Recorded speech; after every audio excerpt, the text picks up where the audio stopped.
जिथे असं घडतं तिथे ह्या अधिकाऱ्यांना आणि सर्वोच्च अधिकाऱ्यांना तिथे जोपर्यंत शिक्षा होत नाही की असं घडले आणि त्याच्यामुळे आमचा रोजगारामध्ये परिणाम होणार आहे, इन्व्हेस्टमेंटमध्ये परिणाम होणार आहे, त्यांच्यावरती कारवाई केली पाहिजे. असं होत नाही. आणि अशी कारवाई करताना शक्य आहे का? शक्य आहे. मी ज्यावेळेस प्रशासनामध्ये होतो एका खात्यामध्ये, तर खातं म्हणजे की FDA होतं. एखाद्या औषध दुकानदाराने काही चूक केली तर पूर्वी कसं होतं की त्या दुकानदाराला काहीतरी करायचं, मी ते थांबवलं. ते दुकानदारापेक्षा त्या एरियातला जो ड्रग इन्स्पेक्टर असेल, तिथला असिस्टंट कमिशनर, त्याला मी सस्पेंड करायला सुरुवात केली. हे घडतंच कसं काय? सगळं व्यवस्थित झालं. मला असं वाटतं की शासनाने सुद्धा, राजकीय नेतृत्वाने जर खरंच राज्याला काही असे हिंजवडीसारखे प्रकार होऊ द्यायचे नसतील तर जबाबदारी निश्चित करून त्यांच्यावरती कारवाई सुरू केली तर मला वाटतं की असे प्रकार भविष्यामध्ये थांबू शकतील. सर, तुम्ही आत्ता जे सांगितलंय की प्रशासकीय व्यवस्थेची अनास्था, पण असं जरी असेल तरी ज्या व्यवस्थेने याच्याकडे लक्ष द्यायला हवं त्याच व्यवस्थेचे तीन तारा उडल्याचं आपल्याला दिसून येतं. आणि त्याच्यावरून PMRDने स्वतः तयार केलेलं DP हा रद्द करण्याची नामुष्की जी आहे ती मला असं वाटतं की महाराष्ट्राच्या इतिहासात पहिल्यांदा ओढवली असेल कदाचित. तर जी व्यवस्था या सगळ्यावर लक्ष ठेवणार आहे किंवा जी व्यवस्था या सगळ्याचं नियोजन करणार आहे त्या व्यवस्थेलाच आपले काहीतरी प्लॅन्स रद्द करण्याची जी नामुष्की ओढवते ती नक्की कशामुळे? प्रदर्शन एक आहे की ह्या भागाचा जो हे होतो आहे, विकास होतो आहे, वाढ होते आहे त्याच्यामध्ये. काही लोक त्याला सूज म्हणतात, पण मी तो त्याला वाढच म्हणेल. वाढ याच्यासाठी म्हणेल की जगामध्ये मी जसं सांगितलं की टर्बो अर्बनायझेशन, नागरीकरण होतं आहे, पण ते काही असं व्यवस्थित म्हणजे असं हे होत नाही, समतल होत नाही आहे. ते काही ठराविक पॉकेट्समध्ये होतं आहे. तर जगामध्ये त्यांनी असे महानागरीकरणाचे पॉकेट्स शोधून काढले, ते 50च आहेत. बाकी ठिकाणी होईल, पण महाकाय असे जे नागरिक क्षेत्र येणार आहेत ते 50 आहेत. आणि त्यामध्ये 2 भारतामध्ये आहेत. एक तर तुमचा नॅशनल कॅपिटल रिजन म्हणजे दिल्लीच्या आजूबाजूचा परिसर, आणि दुसरा म्हणजे मुंबई, पुणे, नाशिक हा जो परिसर भारतातले असे 2 आहेत. त्यामुळे हे नागरीकरण हे महाकाय स्वरूपात इथे होतं आहे.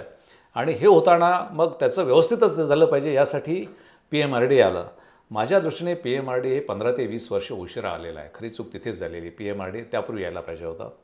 आलं, त्यांनी तो प्लॅन बनवला आणि ज्यावेळेस त्यांनी तो प्लॅन पब्लिश केला होता त्याच दिवशी मी माझी रिॲक्शन दिली होती की हा प्लॅनची व्हॅल्यू, त्याची किंमत ही तो ज्याच्यावरती छापला आहे त्याच्या रद्दी इतकीसुद्धा नाही.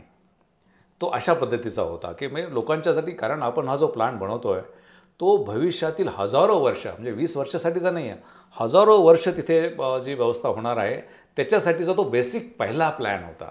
किंवा फर्स्ट प्लॅन PMRDचा हा अतिशय महत्त्वाचा असतो. त्याच्यावर तुमचे सगळे पुढचे अवलंबून असणार आहे. आणि हे त्याच्यामध्ये एलिमेंट अजिबात नव्हता.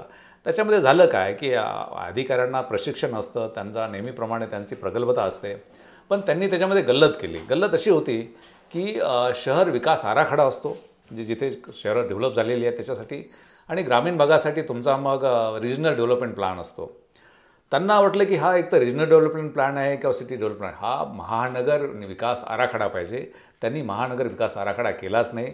त्यांनी काहीतरी असं विद्रूप स्वरूप केलं की जो सिटी डेव्हलपमेंट प्लॅन असेल आणि रिजनल डेव्हलपमेंट प्लॅन असेल. त्यामुळे ते काही झालं नाही. मी ज्यावेळेस PMRDचा चीफ होतो त्यावेळेस माझं हे नियोजनाचं जे तत्त्व मी एकच ठरवलं होतं, आणि ते तत्त्व असं होतं की हे जे क्षेत्र आहे 7000 स्क्वेअर किलोमीटरचं, हे क्षेत्र केवळ पुण्यासाठी नाही, केवळ महाराष्ट्र नाही, तर देशासाठी एक तुमचं इन्व्हेस्टमेंट डेस्टिनेशन जगासाठी आणि अर्थार्जन आणि नोकऱ्यांच्यासाठी एक मेजर क्षेत्र तिथे होणार आहे. आणि हे करताना मग बाकीचे कन्स्ट्रेंट काय आहेत? तर बाकीचे कन्स्ट्रेंट म्हणजे तुमची ऊर्जा, आपण आजही ऊर्जेचं 70-80% आपण इम्पोर्ट करतो. त्यामुळे मी असं एक त्याच्यात तत्त्व ठेवलं होता की least energy intensity per capita, म्हणजे दरडोई कमीत कमी ऊर्जेचा वापर कसा होईल अशा पद्धतीचा तुम्ही प्लॅन करायचा. आणि हे 2 गोष्टी करून मग आम्ही तो प्लॅन सुरुवात केला होता. आता हे ग्रोथ ऑफ इंजिन देशासाठी द्यायचं असेल तर काय केलं पाहिजे, की इथे काय होऊ शकतं. मग आम्ही तिथे त्याच्यासाठी आर्थिक विकास आराखडा एक करण्यासाठी इंटरनॅशनल कोटेशन्स मागविले. 5 कोटी त्याच्यासाठी खर्च ठेवला होता. 16-17 लोक इंटरनॅशनल लोकांनी आले आणि त्यांनी आम्हाला सांगितले की या रिजनमध्ये पुढचे काही वर्ष तरी ह्या गोष्टी तिथे होतील. खरं म्हणजे की त्या गोष्टी करून तो आराखडा झाला पाहिजे होता. दुसरं महत्त्वाचं होतं की त्याच्याकडे त्यांनी लक्ष दिलं नाही. दुसरी महत्त्वाची गोष्ट अशी आहे की ज्यावेळेस तुम्ही PMRD म्हणता त्यावेळेस PMRDने नवीन मोठी शहरं वसवणं गरजेचं असतं. आता नवीन मोठी शहरं म्हणजे कुठे कसे की तुम्ही न्यूयॉर्क आलं, वॉशिंग्टन आलं 200-300 वर्षापूर्वी. आता 21व्या शतकामध्ये भारताकडे तंत्रज्ञान आहे, सॉफ्टवेअर्स आहेत, सगळ्यात तुम्ही त्यांच्यापेक्षाही चांगली शहरं बसवू शकतात. तशी शहरं इथे की जिथे अर्थार्जन होईल, जिथे दी बेस्ट लिव्हिंग तुमचं लिवेबल इंडेक्स असेल, अशा पद्धतीचं आणि कमीत कमी ऊर्जा लागेल आणि लोकांचं अट्रॅक्शन तिथे होऊ शकेल, अशा पद्धतीचं शहरं मी 3-4 शहरं तसे ठरवली होती. एक तर मेगा सिटी असू शकेल, जी पुण्याचं एक मेजर बॅलन्सिंग शहर तयार होईल आणि पुण्यातलं जी होईल. आणि इतर मग जिथे असेल की इंटरनॅशनल तुमचं फ्लोरिकल्चर मार्केट करायचं किंवा तुमचं मेडिकल टुरिझमसाठी करायचं किंवा तुमचं फार्मास्युटिकल पार्क असे मोठे शहरं बनवायचे, हे तिथे करायला पाहिजे होतं. त्यांनी प्लॅन जो बनवला तो रिजनल डेव्हलपमेंट प्लॅनसारखा बनवला की ग्रोथ सेंटर, की चाकण वाढतंय ना, मग अजून एक रेषा अडवा आणि ते कामिबासारखं वाढवू द्या. मग तिथे तुमचं शिरूर वाढतं आहे का, मग त्याची रेषा वाढवा, ते वाढू द्या. मला वाटतं की हे कुठेतरी प्रदूषित माइंडसेट जो असतो त्याच्यातूनही आलेलं होतं. आणि मग ज्यावेळेस मला वाटतं की ज्यावेळेस आपण हजारो वर्षांचा विकास म्हणतो आहे भविष्यातला, तो जर चुकीचा झाला, त्याची वीट जर चुकीची जर असेल ठेवली, तर वरचा डोलार आहे तो निश्चितच कोसळतो. म्हणून हे रद्द केला तो बरोबर आहे. पण आता जो नवीन होणार आहे त्यामध्ये तरी काही हे होणार का, दुसऱ्या इतर काही कारणासाठी रद्द केला का, की खरंच चांगलं करायचं म्हणून रद्द केला, याच्याबद्दल मला काय माहिती नाही आहे. पण आता एक संधी आहे, एक अपॉर्च्युनिटी आहे की हा देशासाठी एक ग्रोथ इंजिन म्हणून हा प्लॅन त्याच्याकडे करावा. आणि ज्यावेळेस आता जगामधल्या नोकऱ्या कमी होत चालल्या, चौथ्या औद्योगिक क्रांतीमध्ये आता खरं म्हणजे की WEFचा एक रिपोर्ट आहे 2018चा, ते सांगतं की पुढच्या 15-20 वर्षामध्ये जगातल्या आजच्या नोकऱ्या त्यापैकी 65% नोकऱ्या ह्या व्यपगत होणार आहेत परमनंटली. काही येतील पण त्या कॉम्पेन्सेट करणार नाहीत. अशा वेळेस मग आपण हे जर नोकऱ्या किंवा उद्योगासाठी किंवा अर्थार्जनासाठी काही संधी उपलब्ध केल्या नाही, मग त्या प्लॅनचा उपयोग काय. ते प्लॅन म्हणजे नुसतंच तुम्ही तिथे नोकरीला आले आयुक्त म्हणून किंवा मग बाकीचं झालं आणि तिथे ते केलं आहे, उभ्या आडव्या रेषा मारल्या, मी त्याला प्लॅन म्हणत नाही आहे.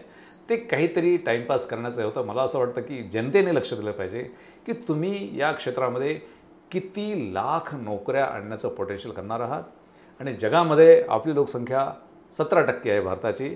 आणि जर तुम्ही गेले 15-20 वर्षाचा जर आकडेवारी काढली तर 100 जे लिव्हेबल सिटीज आहेत, 1, 2, 3, 4 असे 100 क्रमांकामध्ये भारतातलं एकही शहर त्याच्यामध्ये येत नाही. खरं तर 17% शहरं पाहिजेत. त्यामुळे असं शहर जर करायचं असेल तर PMRDAमध्ये खरं म्हणजे की ती अपॉर्च्युनिटी आहे, ते करताना शक्य आहे. तर हे सगळा एक हॉलिस्टिक विचार करावा लागतो आणि मग ते PMRDA आपण त्याला म्हणू शकतो. अदरवाईज ते एक आणखं फक्त बिल्डिंग इमारत बांधकाम परवानग्या देणारं कार्यालय, याच्या पलीकडे त्याला काही महत्त्व राहत नाही.